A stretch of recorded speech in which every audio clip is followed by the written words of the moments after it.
Monsters After Show 10th Floor reacts to Monsters Episode 8, Seismic Shifts.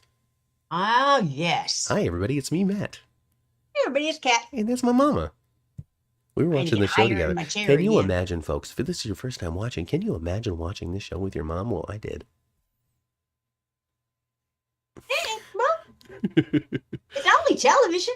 It's only TV. It's only TV. I mean, TV based on real events. It's a good thing we didn't have all that money, Mom. I didn't have any affluenza.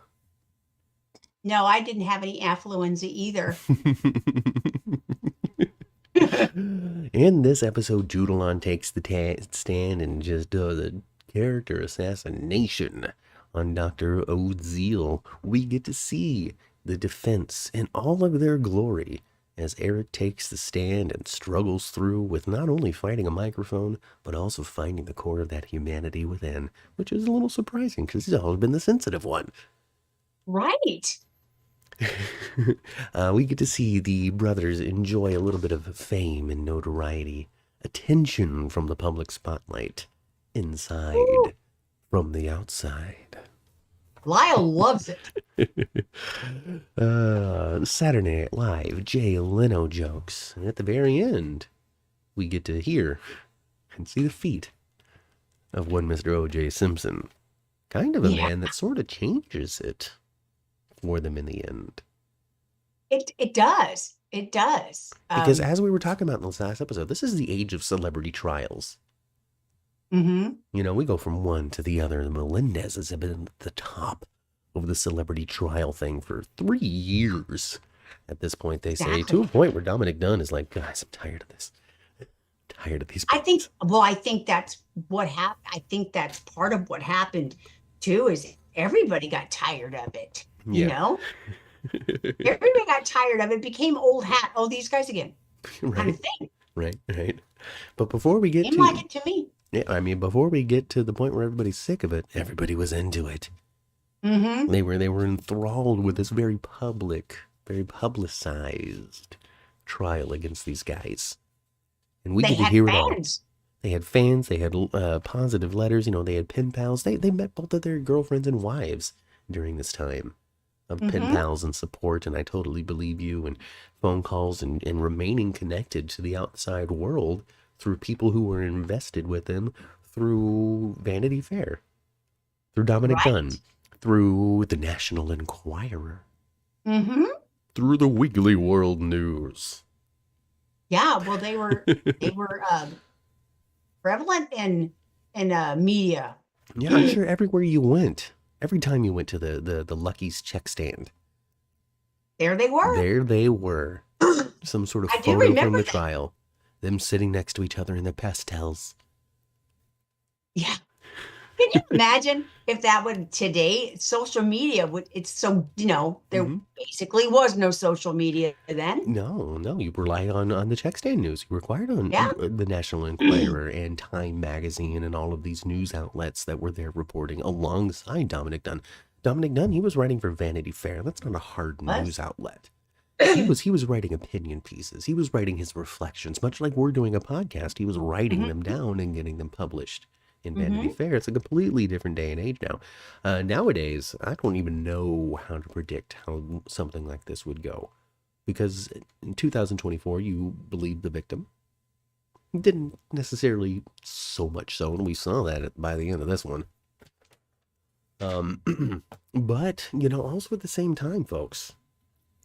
This show leaves a lot of questions, especially when we're talking about things from Dominic Dunn's point of view, and that hasn't stopped throughout. Even though he and Leslie in the last episode had kind of a seeing eye to eye, almost a mutual respect, almost moment, there was still that twinge of doubt inside of him, and that continued professionally, as depicted through the dinner parties. Instead of seeing Nathan Lane in front of a computer typing.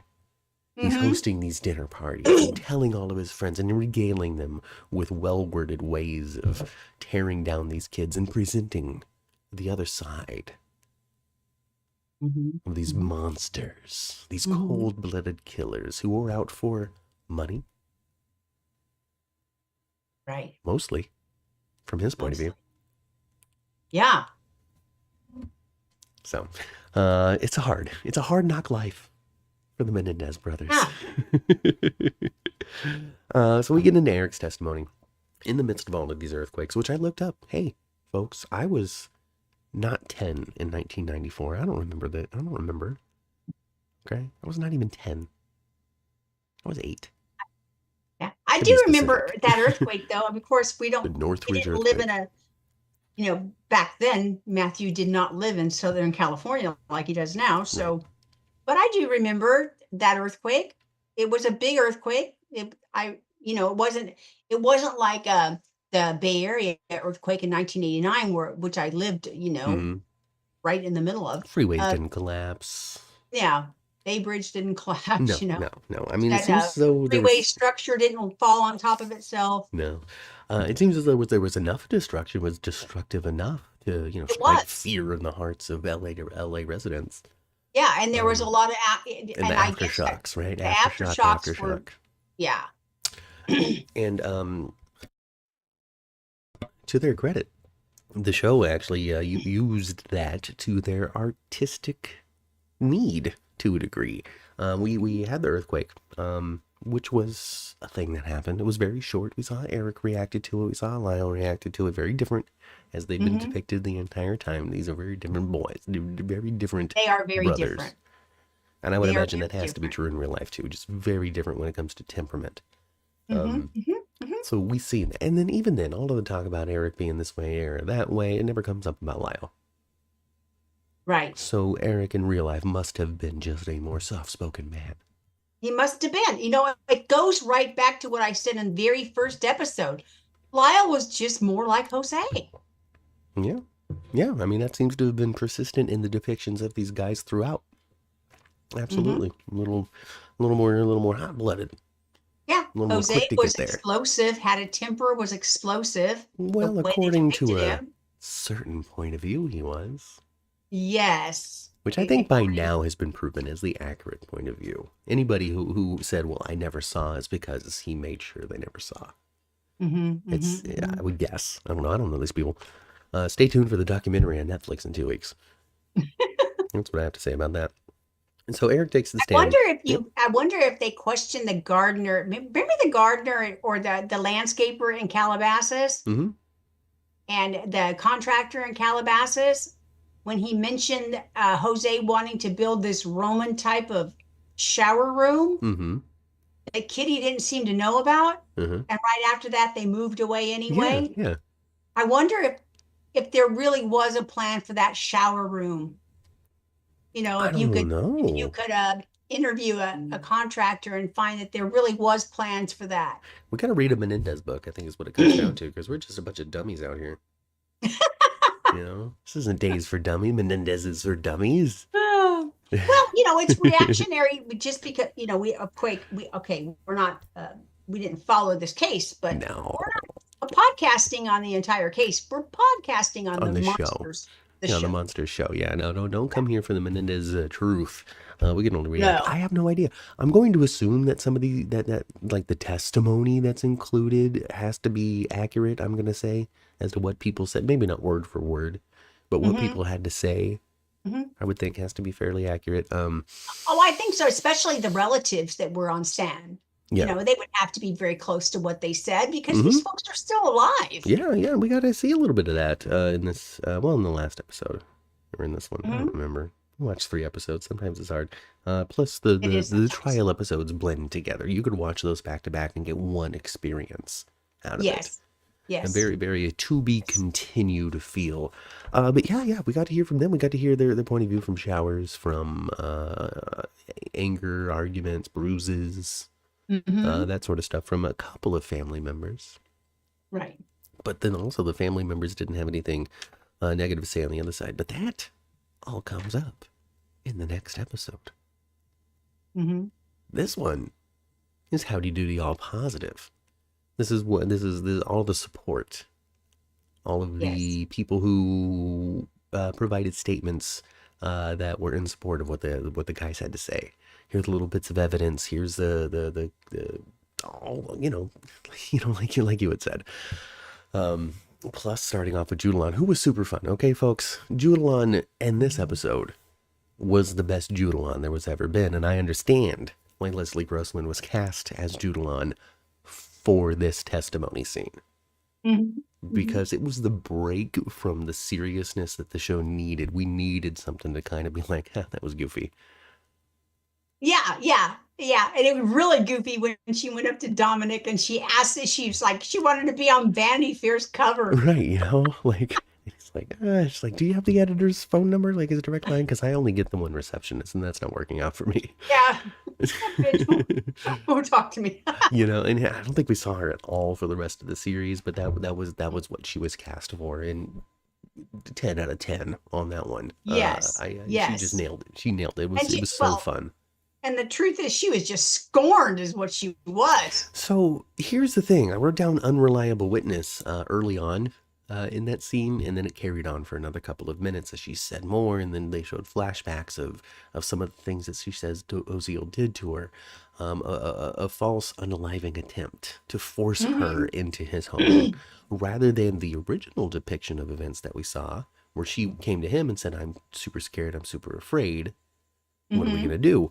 Which continues to confuse and befuddle audiences nationwide as the shift of scope of this show continues to change, as throughout, by this point, there is no narrative plot in Monsters Season 2 that you can say is the actual depiction of how any of this unfolded.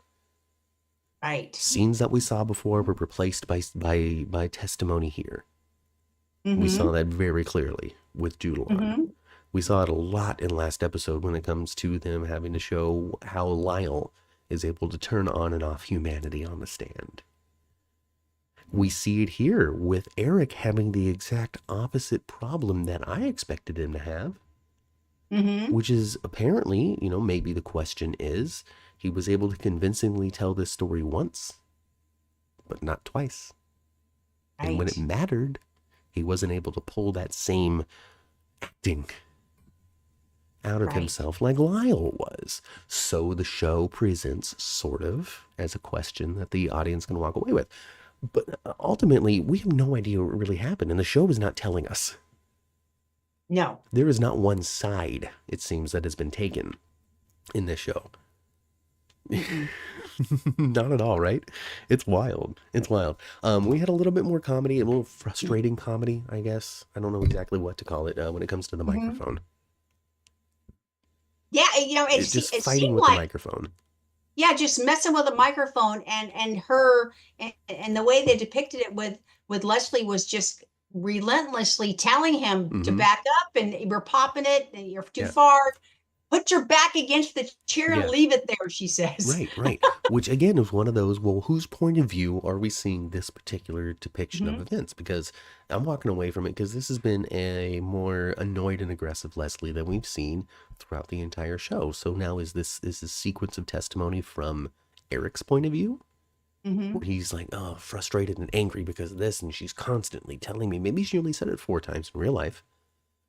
But from his point of view, he's just like, I'm just trying to say this thing, and it's really hard. But when he asked for the recess himself, which she should have done minutes earlier, right? Which she should have done her minutes earlier. He asked for the recess, and he seemed to collect himself and be able to figure out the mic and collect himself and actually come back and get it done. Break a doodle. He needed to break a doodle. That's what he needed. Just 5. He just needed 5.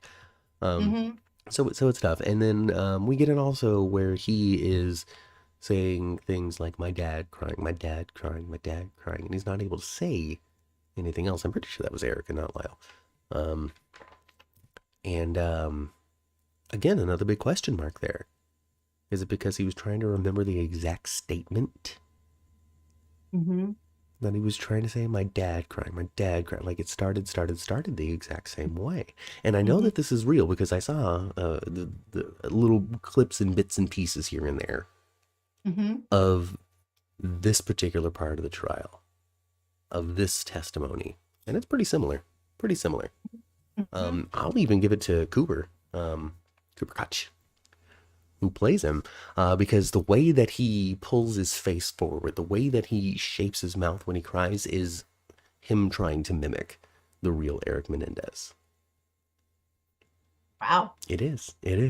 Awesome. Now, you appreciating actors one way or the other, you think it's a good choice or a bad choice. Do you make this character your own, or do you try to mimic the real life person as close as possible? It really seems as though we got a Hollywood version of Lyle and a more realistic version of Erik. But I don't know if that's from the writing or the performance or the directing, because we talked to an actor on this channel. Click it. That's with Sherry Jimenez, who's on Days of Our Lives, which is a soap opera. That Nicholas Alexander Chavez, he's from soaps as well. So there's your connection in this podcast, folks. But we talked to her, and she said that a lot of her choices in the characters that she makes is coming from direction. Right. I was directed to be like this. I was directed to behave, react. This is how she would feel. I was directed. So is it direction? Is it writing? Is it interpretation from the actor? I don't know. Let's get them on the show and find out. That'd be cool. Wouldn't that be cool? I think it would be. More covering the same info, but it's less convincing, was the note. It's just overall the testimony, the previous episode and this one, it really was less convincing as an audience member, as someone that's consuming this show episode after episode, without really knowing what happened in real life. I was far more convinced in the We're Victims episodes than the testimony episodes. Yes. And I think that might also, tie into why a lot of public support was waning by the time this thing was over. It's because there's a lot of people out there, jury included, that was just like, these guys are not telling the truth. Right. We get into a lot more evidence of how they're not in the finale, which surprised me. But in this episode, we're still sympathetic to the guys. We're still sympathetic to the brothers. The story and the narrative is still supporting what they have to say. They're still... And people are still have a large amount of empathy. When Lyle was on the stand, there were folks in the audience and in the jury box crying along with him. Yeah. Not so much when Erik was up there. Not so much Erik. It starts to wane. The seismic shifts, the names of the episode, the earthquake that happens. And then it's Lyle's, it's Erik's turn to testify after that earthquake, a shift. And then we have aftershock after aftershock after aftershock throughout the rest of this episode. And they're pretty much timed up with dramatic beats, a revelation, pushing a character to reveal something new that we really didn't see before. For example, Leslie being concerned about her baby. Yes. The motherly instinct that she said that she didn't have was kicking in. Yes. Well, then she had said the reason why she wanted to adopt a baby anyways, because she wanted to get it right this time. Yeah, she missed it the first time. She felt like the first time when she had a child, she said she didn't get it right. And she was hoping to get it right this time. After Erik's testimony, the prosecution gets a chance to cross-examine the witness, in which they bring up a very challenging question for Erik to get through. Because from his point of view, according to what he says, he's answered it completely honestly, however he remembers it. But it doesn't match their original statements of how the night went. Right. Oh, and Lyle was so mad at him. For another. He said, the big five there. But the defense was like, well, hey, that store didn't even have guns in 1989 when you said you did this. They stopped selling handguns in 1986. Right. Because I was born. And they're like, we can't have these in Bid 5 anymore. So... so this is something that shows a big hole. A big old hole. In their argument, in their defense. And it's something that the show really, really, really focused on, this particular mistake on the stand.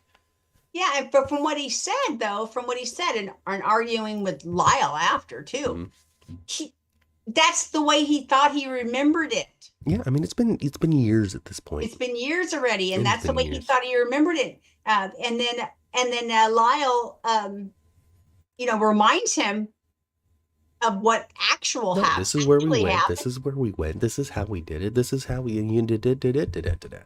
Yeah. Oh yeah, and Lyle mentioned Sepulveda. Dang, Matt, that's around the corner from you. No. Well, Sepulveda is also insanely long. Okay. It goes through the hills. It's in the valley. It's in the city. It just runs along 405. It is so long. But yeah. Okay. Yeah. More places that I recognize. That's for sure. And we went down Sepulveda. They fighting the man, all that stuff. Ultimately, folks, through the struggles and the challenges that the guys have faced, with their testimony, with whether or not the public believes them, when it comes to a male and female split in the jury itself, we wind up with no verdict. We wind up with no verdict. It is a hung jury. A hung jury. And she said, and Leslie said, tell us, Erik. Men. And lo and behold, we find out in later scenes it indeed was the men. It was indeed the men. Yes, that's what. And I'm not surprised by what she said, especially for the time period. Mm-hmm. The men just didn't believe him as readily as the women. How could they? They're dudes. Yeah. They're dudes. Yeah. They wouldn't let that happen. They couldn't let that happen. What do they just punch the guy? Uh-huh. Mm-hmm. And she mentions, if you were, I remember she said Leona and Erica or something like that. Mm-hmm. Yeah. If they were Lila and Erica or something. Yeah. Yes. She's right. Yeah. Mm-hmm. Especially for that time area. Mm-hmm. Mm-hmm. Right. Oh, yeah. Totally. But unfortunately, it doesn't work out for the guys. There's a hung jury to a point where now they have to go through all of this again. Mm-hmm. 6 months flashes by before our very eyes with one quick flash of a title card that says 6 months later. And here we find out Lyle's meeting with Jill, his lawyer, through the first trial. And she's got a series of bad news revelations for this man. Yeah, she says, I have news and none of it's good. None of it's good. Starting off, they ain't got no money no more. Yeah. Lyle's just like, he just can't fathom. I think, regardless of what happened, regardless of say he never killed his parents, none of this happened. I think the idea of ever running out of money would be just so foreign to him. Oh, yes. No what do you mean? It was running out of money. Money's unlimited. What do you mean? There is no more. No more because Jose Menendez was the one that was making the money. Exactly. And he wasn't around anymore. And so there was no more influx of cash. And so they wound up spending it all. Whether, and they said, $700,000 was spent immediately, right? Which is not $14 to $90 million. So what happened to all this money? I don't know. The show didn't say. I don't know. Did they spend $14 million on their defense? I don't know, because they only spent almost $1 million on Leslie, they say in the next episode. Where did this money go?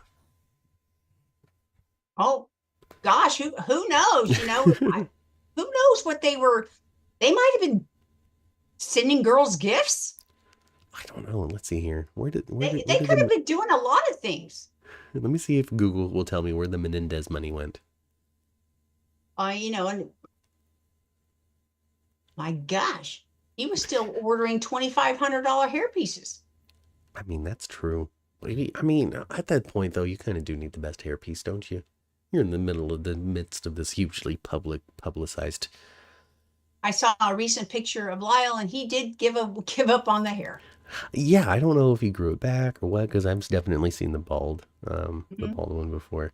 What happened to the Menendez brothers' money? Interest, case, conviction, first degree, brutal killings, yada yada, months following. Oh God, there's always so many words. Also, you have to remember too that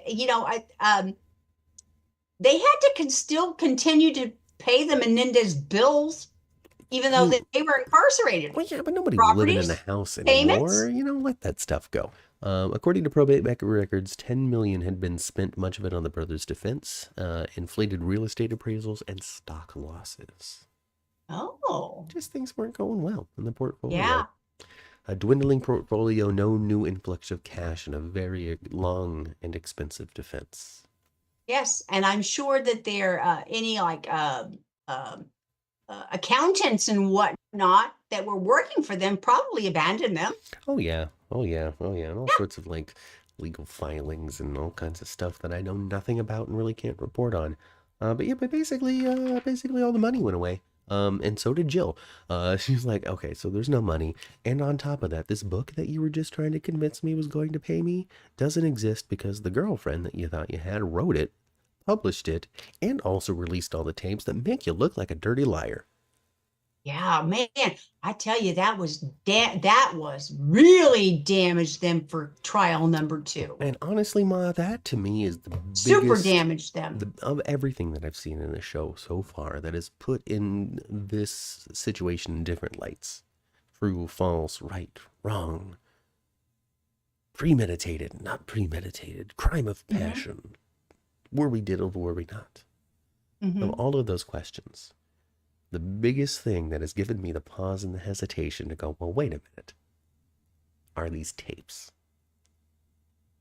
Lyle Menendez spilling his heart out over things like, I can manipulate a jury. All I got to do is cry, and I did a great job of that today. Yeah, I'm getting really good at crying. That kind of stuff. Loose quote. Things that Jill had to say, direct quotes from the tapes. And he's like, well, I didn't say that. There are tapes. Yes. There are tapes, she said. And, he reminded me, like, when he said that, that's what a narcissist does. Mm-hmm. They will just lie. And just say, I didn't say that. That just didn't happen. Yeah.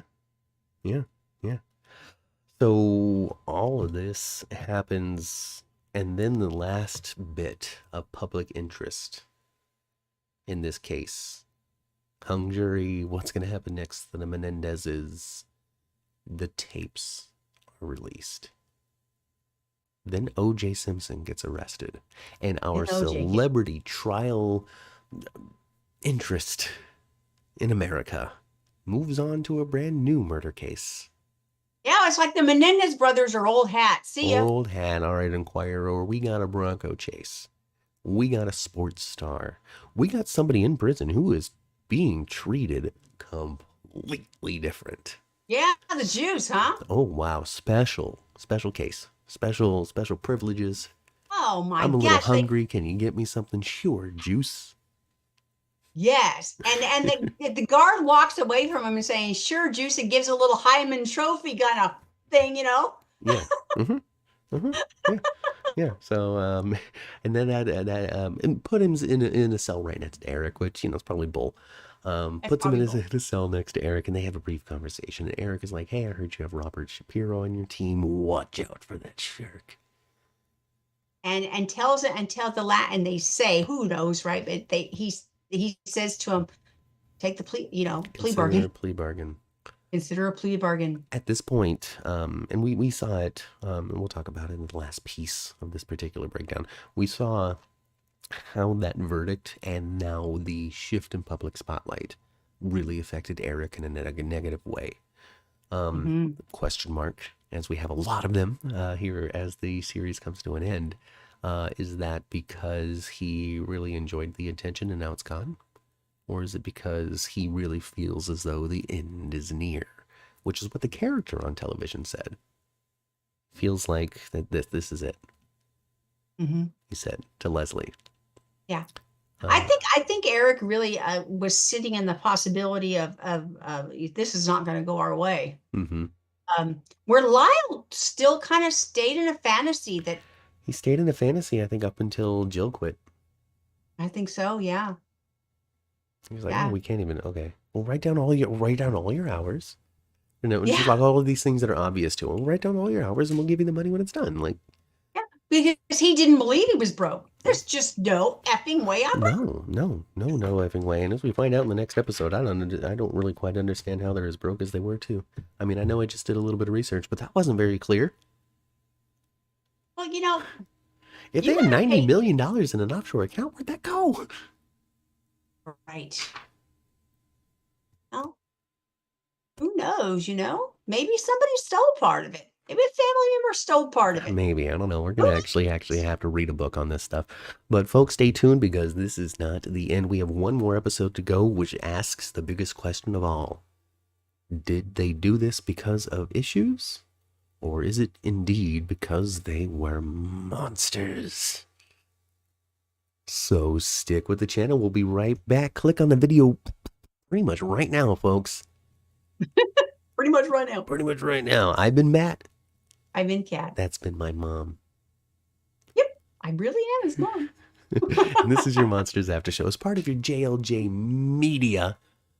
Do a little search on JLJ Media and all your favorite podcasting platforms. Over 83 other shows out there, after shows, real life reactions, dramas, comedies, and more.